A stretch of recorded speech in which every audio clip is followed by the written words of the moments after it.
Business consultant ভিডিওতে আপনাদের স্বাগত। আজকে কথা বলবো প্রবাসী ভাইদের নিয়ে। প্রবাসী ভাইয়েরা বাংলাদেশে কিভাবে সেফটি সিকিউরিটি সবচেয়ে হাই ভ্যালুয়েবল ব্যবসা করতে পারে, যেখানে নিজে না থেকে ব্যবসার মুনাফা অর্জন করতে পারে, ওইরকম কিছু প্যাসিভ ইনকামের বিষয়ে ব্যবসা নিয়ে কথা বলবো। দেখেন, আমাদের বাংলাদেশ থেকে যারা বাইরে যাচ্ছে, ম্যাক্সিমামই যাচ্ছে মিডল ইস্ট কান্ট্রি গুলাতে। যাওয়ার ফলে কি হচ্ছে, ওইখানে 15 থেকে সর্বোচ্চ 20 বছর তারা প্রবাস জীবন কাটায়। যেমন আমার বয়স এখন 20 বছর, আমি এখন প্রবাসে গেলাম। 40 বছর 45 বছর বয়সে আমি চলে আসলাম। তারপরে আমার মূলত জীবনটা যেখানে শুরু হয়, কারণ তখন আমার বাচ্চা-কাচ্চার বয়স হবে 10 বছর 15 বছর।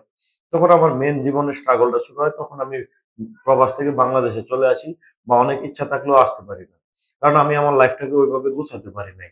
তখন আমার টাকার অনেক বেশি প্রয়োজন। তো আমার জীবনটা মেক্সিমাম প্রবাসেই কেটে যায়। আসলে প্রবাস ভাইদের উচিত বিদেশ থেকে বাংলাদেশে ক্ষুদ্র, ক্ষুদ্র ভাবে কিছু একটা শুরু করা। যাতে তারা ওইখান থেকে আসার পরে দেশে তাদের একটা ইনকাম থাকে। না, আমাদের দেশের প্রবাসী ভাইয়েরা কি করে মূলত? বিদেশ গেল, ১০ বছর থাকলো বা ১৫ বছর থাকলো, বাড়িতে একটা বাড়ি করলো। খুব ভালো বাড়ি করার দরকার আছে। বাড়ি করলো ৩০ লক্ষ টাকা খরচ করে। ভাই, আপনি ৩০ লক্ষ টাকা খরচ না করে ১০ লক্ষ টাকা খরচ করে বাড়িটা করেন। ২০ লক্ষ টাকা কোনো ব্যবসায় ইনভেস্ট করেন। বা আপনি যে বাড়িতে জমিটা কিনলেন, ধরেন আপনি একটা জমি কিনলেন, জমিটার ভ্যালু ২০ লক্ষ টাকা মানলাম।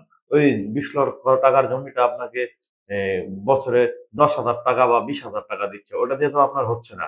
অথচ আপনি এই ২০ লক্ষ টাকা যদি আপনি ব্যবসায় ইনভেস্ট করতেন, মাসে ২০-৩০,০০০ টাকা আপনার ইনকাম হয়ে যেত। যা আপনার যথেষ্ট চলার জন্য যথেষ্ট হতো। আপনি বাড়িতে থাকতেন। অন্য কিছু একটা তো আপনি করতেন। পাশাপাশি আপনি প্যাসিভ ইনকাম থাকতো। এক্সট্রা একটা ইনকাম থাকতো। এই ইনকামটা জেনারেট করা খুব জরুরি। তো আজকে প্রবাসী ভাইদের নিয়ে এই ৩ টা এরকম সবচেয়ে সুন্দর ব্যবসা নিয়ে কথা বলব, যেগুলো আপনারা ইনভেস্ট করে করতে পারবেন।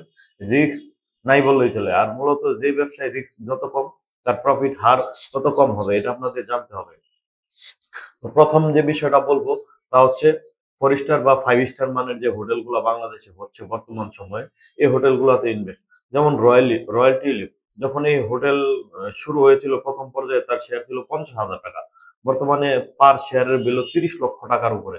তারপরেও বিক্রি হচ্ছে না। তো এরকম যে 5 স্টার হোটেলগুলো এখন বর্তমানে হচ্ছে, কক্সবাজারে বেশ কিছু জায়গায় হচ্ছে, কুয়াকাটায় হচ্ছে। তো আমি প্রেফার করব কক্সবাজারে নেন।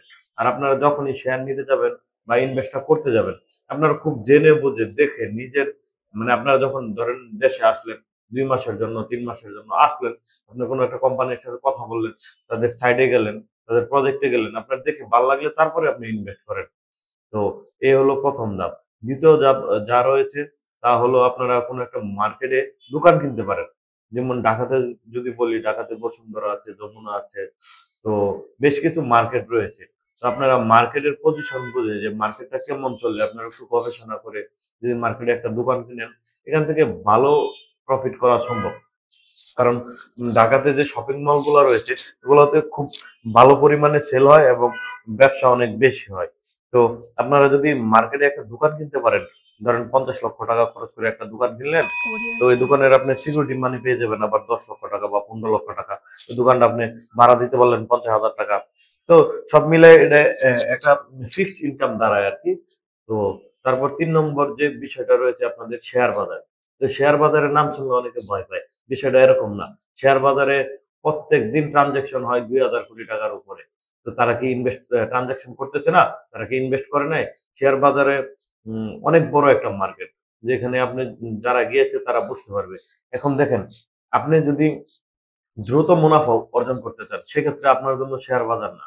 যারা প্রবাসী ভাইরা আছে, তারা চাইলে করতে পারে, কারণ তাদের হাতে লম্বা সময়। আপনি একটা শেয়ার কিনলেন, ৬ মাস তাকে রেখে দেন। ৬ মাস পরে তার ভ্যালু বাড়বে। কিন্তু না, আপনি আজকে কিনতেছেন, কালকেই দেখতেছেন যে বাজার বাড়লো না কমলো। বিষয়টা তো এরকম না। আপনি একটা ব্যবসাকে এইভাবে জাজমেন্ট করতে পারেন না তো। আপনি একটা ব্যবসাকে ৩ মাস ৬ মাস সময় নিয়ে তারপর জাজমেন্ট করতে হবে, তাই না?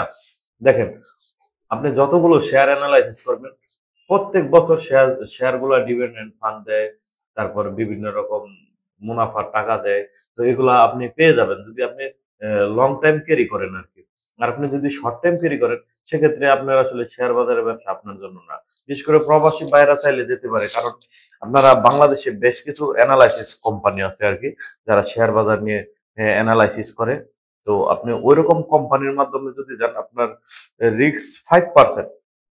আর থাকতেই পারে রিস্ক। 5% এই মানে না যে আপনার সব টাকা শেষ হয়ে যাবে। সব টাকা শেষ হবে কেন? আপনি এ ৳২,০০,০০০ ইনভেস্ট করছেন। হ্যাঁ, আপনার ক্ষতি হতে পারে ৳২০,০০০। আপনার লাভও হইতে পারে ৳৫০,০০০। তো এটা একটা ব্যবসার ধর্ম আরকি। আপনি যেই ব্যবসায় করেন, ব্যবসায় লাভ ক্ষতি হতে পারে। যেমন আপনি হোটেলে যে শেয়ার কিনলেন বা বিনিয়োগ করলেন, সেখানেও ক্ষতির সম্ভাবনা থাকতে পারে। কারণ হোটেল চলল না। তখন কোভিড কালীন সময়ে হোটেল ২ বছর বন্ধ ছিল। তাতে কিছু করার আছে? তারপর আপনি দেখতে পারেন যে দোকানগুলা মার্কেটে আগুন লেগে যেতে পারে বা মার্কেট ভেঙে যেতে পারে। তো ক্ষতির যে বিষয় এটা সব জায়গায় থাকবে, থাকতে পারে। কিন্তু এটার পার্সেন্টেজ খুবই কম। তো আমি আশা করি আপনারা বুঝতে পেরেছেন। আর প্রবাসী ভাইয়েরা যারা আছেন আপনারা জেনে বুঝে আপনাদের টাকা ইনভেস্ট করবেন। কারণ আপনাদের কষ্ট অর্জিত টাকা যেন নষ্ট না হয়। আর আপনারা দেশে এসে যাতে আপনাদের পরিশ্রম করা না লাগে। কারণ আপনারা প্রবাসে অনেক পরিশ্রম করেছেন। আশা করব আপনারা জেনে বুঝে কিছু একটা করবেন বা উম করা আপনাদের দরকার। আপনারা যদি না করেন তাহলে আপনারা জীবনটাকে সুন্দর করে কাটাতে পারবেন না। তো আমি আশা করব আপনারা জেনে বুঝে আপনারা ব্যবসার দিকে আগাবেন। তো বিজনেস কনসালটেন্ট বিডির পাশে থাকবেন এবং আমার ইউটিউব চ্যানেলটি সাবস্ক্রাইব করে দিবেন। ধন্যবাদ।